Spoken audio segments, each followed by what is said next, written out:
بسم اللہ الرحمن الرحیم۔ السلام علیکم۔ انفو ٹی وی میں خوش آمدید۔ آج 7 جولائی 2021 بروز بود سعودی عرب کی شام کی اہم ترین خبروں کے ساتھ میں ہوں وسیم۔ اگر آپ بھی سعودی عرب کی خبروں پر اور سعودی عرب کے حالات پر بر وقت نظر رکھنا چاہتے ہیں، انفو ٹی وی چینل لاتا ہے آپ تک سعودی عرب کی اوتھینٹک خبریں۔ سبسکرائب کر لیں، گھنٹی کے نشان کو دبا دیں تاکہ آپ تک لیٹسٹ اپڈیٹس پہنچ سکیں۔ آج شام کے نیوز بلیٹن میں بات ہونے والی ہے بہت ہی اہم خبروں کی، تو ویڈیو کو مکمل دیکھیے گا۔ شروع کر لیتے ہیں آج شام کی پہلی خبر کے ساتھ۔ ریاض کے محلے میں گھومنے والے شیر کو قابو کر لیا گیا۔ سعودی عرب میں جنگلی حیاتیات کی افزائش کے قومی مرکز نے کہا کہ ریاض کے الرمال محلے میں گھومنے والے شیر کو قابو کر لیا گیا ہے۔ شہری دفاع اور ماحولیاتی سیکیورٹی فورس کے تعاون سے یہ کام انجام دیا گیا۔ عادل ویب سائٹ کے مطابق قومی مرکز نے ٹویٹر پر بیان میں کہا کہ الرمال محلے کے ایک مکان کی چھت پر شیر کی موجودگی کی اطلاع ملی تھی۔ فوری طور پر قومی مرکز کے ماہرین کی ایک ٹیم صورتحال سے نمٹنے کے لیے اسی جگہ پر پہنچ گئی۔ قومی مرکز کا کہنا ہے کہ ماحولیاتی سیکیورٹی اور شہری دفاع کی اسپیشل فورس نے شیر کو قابو کرنے میں تعاون کیا۔ شیر کو بے ہوش کیا گیا تاکہ شیر کو کسی طرح کا نقصان نہ پہنچے اور نہ ہی آس پاس کے جو موجود لوگ ہیں ان میں خوف و ہراس پھیلے۔ قومی مرکز نے بتایا کہ شیر کو محفوظ پناہ گاہ میں ٹرانسفر کر دیا گیا ہے۔ جانوروں کے ساتھ ہمدردی کے اصولوں پر عمل کرتے ہوئے اسے بحفاظت مکان کی چھت سے پناہ گاہ منتقل کر دیا گیا۔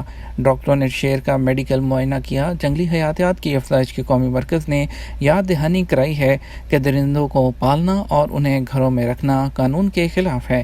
یہ پالتو درندے بھی پالنے والوں کی سلامتی کے لیے کبھی خطرہ بن جاتے ہیں۔ درندوں کو گھروں میں رکھنا قابل سزا جرم ہے۔ اس پر 10 سال تک قید یا 30 ملین ریال تک جرمانہ ہو سکتا ہے یا دونوں سزائیں بھی دی جا سکتی ہیں۔ سعودی عرب زیادہ کورونا ٹیسٹ کرنے والے پہلے 10 ملکوں میں شامل۔ سعودی عرب سب سے زیادہ کورونا ٹیسٹ کرنے والے پہلے 10 ملکوں کی فہرست میں شامل ہو گیا ہے۔ سبق ویب سائٹ کے مطابق شاہ سلمان بن عبدالعزیز نے سعودی عرب میں کورونا کے کیسز ریکارڈ پر آتے ہی حکم جاری کر دیا تھا کہ تمام شہریوں، مقیم غیر ملکیوں اور اقامہ قوانین کی خلاف ورزی کرنے والے تارکین کا مفت علاج کیا جائے۔ جنوبی دمام کے عبداللہ فواد محلے میں واقع الشفا ہیلتھ سینٹر وزارت صحت کے یہاں رجسٹرڈ ان سینٹر میں سے ایک ہے جو کورونا وبا کے شروع ہوتے ہی کورونا وائرس کے مشتبہ مریضوں کا ٹیسٹ اور انہیں علاج کی سہولت فراہم کر رہا ہے۔ الشفا ہیلتھ سینٹر نے روزانہ کی بنیاد پر 700 سے 1000 تک کورونا کے مریضوں کو ٹیسٹ کی سہولت فراہم کی۔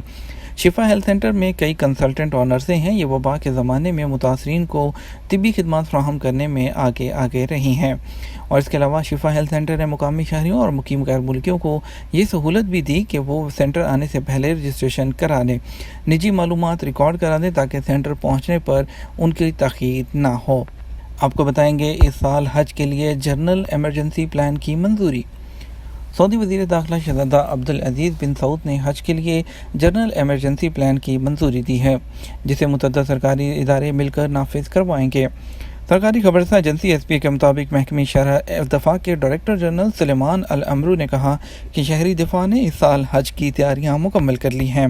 شاہ سلمان اور ولی عہد شہزادہ محمد بن سلمان کی ہدایت کے مطابق ایمرجنسی پلان کو سامنے رکھ کر تیاریاں کی گئی ہیں۔ تمام حج مقامات پر حاجیوں کی سلامتی کو یقینی بنانے کے لیے انتظامات کیے گئے ہیں۔ حج پلان مکہ مکرمہ، مدینہ منورہ، منی، مزدلفہ اور عرفات میں نافذ کیا جائے گا۔ انہوں نے کہا کہ حاجیوں کی رہائش کے لیے مقرر مقامات پر تفتیشی وزٹ بڑھا دیے گئے ہیں۔ تمام مقامات پر حفاظتی تدابیر اور کرونا وائرس سے بچاؤ کے لیے انتظام کا خصوصی خیال رکھا گیا ہے۔ دوسری طرف مقدس مساجد کی انتظامیہ نے بھی اس سال حج موسم کے آپریشن پلان کی منظوری دے دی ہے۔ حج موسم میں جو طواف کا پورا صحن، زمینی منزل، پہلی منزل اور تہہ خانہ طواف کرنے والوں کے لیے کھول دیا جائے گا۔ غلاف کعبہ 9 ذی الحجہ کو تبدیل کیا جائے گا۔ خانہ کعبہ کا غلاف روایت کے مطابق 9 ذی الحجہ کو تبدیل کیا جائے گا۔ یوم وقوف عرفہ کو پرانا غلاف تبدیل کر کے اس کی جگہ نیا غلاف چڑھایا جائے گا۔ العربیہ کے مطابق شاہ عبدالعزیز کمپلیکس کے سربراہ عبدالحمید المالکی نے کہا کہ موجودہ غلاف کعبہ کو 3 میٹر بلند کیا گیا ہے اور اس کی جگہ پر سفید کپڑا جوڑا گیا ہے۔ انہوں نے کہا کہ یکم ذی الحجہ کو خادم حرمین شریفین شاہ سلمان بن عبدالعزیز یا ان کے نائب کی طرف سے کعبہ کے متولی کو غلاف کعبہ سپرد کیا جائے گا۔ اس موقع پر غلاف کعبہ کا ایک ٹکڑا اور کعبہ کی چابیاں بھی حوالے کی جائیں گی۔ یہ عمل حرمین انتظامیہ کی سربراہ کی موجودگی میں کیا جائے گا۔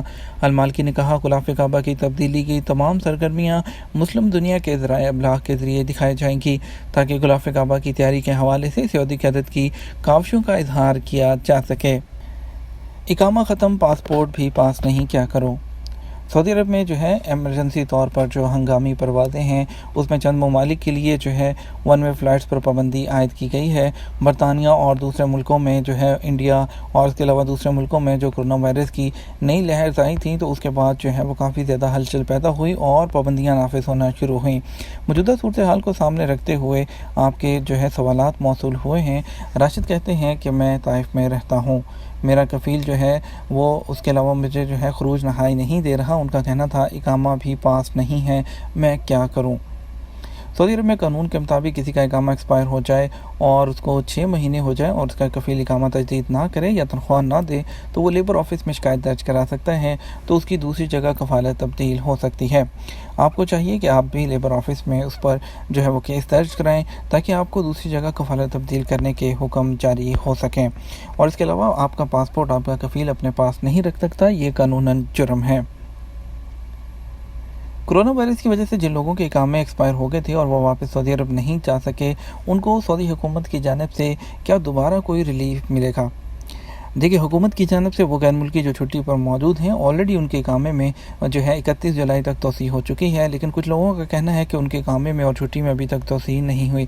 یہ یاد رکھیں کہ یہ آٹومیٹک سسٹم کے تحت ہوتا ہے، نیشنل ڈیٹا بیس سینٹر کے تعاون سے اس کو انجام دیا جا رہا ہے، تو اگر آپ کا نہیں ہوا تھوڑا انتظار کیجیے، یہ آپ کا مقررہ وقت میں ہو جائے گا۔ آپ اس کے بارے میں پریشان ہونے کی ضرورت نہیں ہے۔ آپ کو جو ڈیٹ دی گئی ہے شاہی فرمان کے تحت 2 فروری 2021 کے بعد والوں کی ان کے اقامے اور اس میں توسیع ہو جائے گی، لیکن اگر پھر بھی نہیں ہوتی آپ کے کفیل کے پاس یہ اختیار حاصل ہے کہ وہ فیس پے کر کے آپ کے اقامے میں آپ کی چھٹی میں توسیع کرا سکتا ہے۔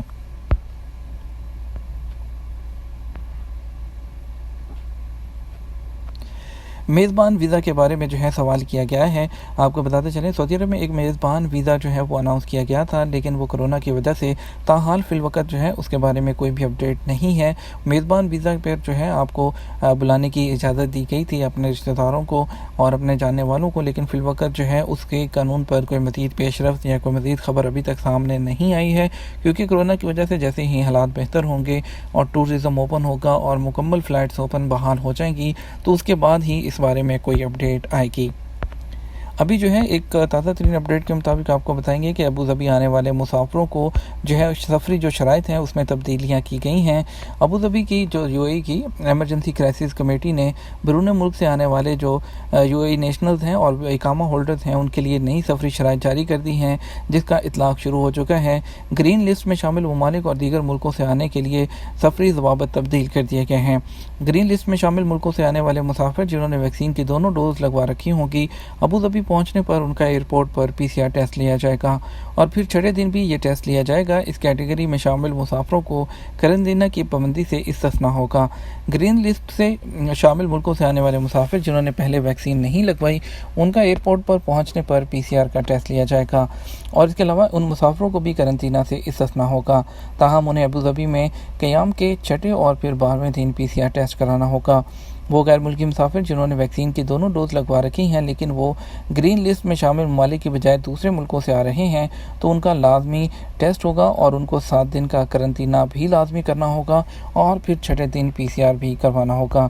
اور جو گرین لسٹ ہے اس میں امریکہ، بھوٹان، سعودی عرب اور چین، Cuba, Greenland, Hong Kong اور اس طرح کے South Korea, Taiwan, Tajikistan, UK، Uzbekistan وغیرہ شامل ہیں۔ اس میں انڈیا اور پاکستان وغیرہ اس لسٹ میں شامل نہیں ہیں، یعنی کہ ان کے لوگوں کو وہاں پہنچنے پر لازمی قرنطینہ کرنا ہوگا۔ سعودی پاسپورٹ دنیا کے 71ویں نمبر پر۔ کرونا وبا کے باعث پوری دنیا میں فضائی سفر انتہائی متاثر ہونے کے باوجود سعودی پاسپورٹ اپنا مقام برقرار رکھنے میں کامیاب ہوا ہے۔ سبق ویب سائٹ کے مطابق دنیا کے طاقتور ترین پاسپورٹوں کی لسٹ میں سعودی پاسپورٹ 71ویں نمبر پر ہے۔ عالمی اداروں کی رینکنگ کے مطابق سعودی پاسپورٹ دنیا کے 79 ممالک میں ایڈوانس ویزا لیے بغیر سفر کر سکتا ہے۔ واضح ہے کہ دنیا کے طاقتور ترین پاسپورٹ کی رینکنگ پیشگی ویزا لیے بغیر ممالک کے سفر کی بنیاد پر کی جاتی ہے۔ مذکورہ رینکنگ میں جاپان، سنگاپور، جرمنی، امریکہ، برطانیہ، سوئٹزرلینڈ، جنوبی کوریا، ہالینڈ، آسٹریا اور فرانس کو فہرست کے پہلے 10 ملکوں میں قرار دیا گیا ہے۔ اس کے بالمقابل فہرست کے سب سے آخر میں شامی، عراقی اور افغانی پاسپورٹ کی ترتیب آتی ہے۔ موسم کی صورتحال: بارش کا امکان، 4 علاقوں میں گرمی بڑھے گی۔ سعودی موسمیات کے قومی مرکز نے بدھ کو سعودی عرب میں موسمی توقعات سے متعلق پیشگوئی جاری کی ہے۔ اخبار 24 کے مطابق مرکز کا کہنا ہے کہ نجران، عسیر اور جازان کے پہاڑی علاقوں کا موسم جزوی طور پر ابر آلود رہے گا۔ گرج چمک کے ساتھ بارش کا امکان ہے۔ ہوائیں تیز ہوں گی۔ باہا اور مکہ مکرمہ کے پہاڑی علاقوں تک بھی اس کا سلسلہ پھیل سکتا ہے۔ قومی مرکز کا کہنا ہے کہ بدھ کو مکہ مکرمہ اور مدینہ منورہ ساحلی مقامات پر گرد آلود تیز ہوائیں چلیں گی، جبکہ سعودی عرب کے دیگر علاقوں میں سخت گرمی رہے گی۔ یہ تھا ہمارا اب تک کا نیوز بلیٹن۔ مزید خبروں کے لیے آپ ہمارا رات 12 بجے کا نیوز بلیٹن دیکھیے گا۔ اس کے ساتھ ہمیں اجازت دیجیے۔ آپ کے قیمتی وقت کا شکریہ۔ اپنا خیال رکھیے گا۔ السلام علیکم۔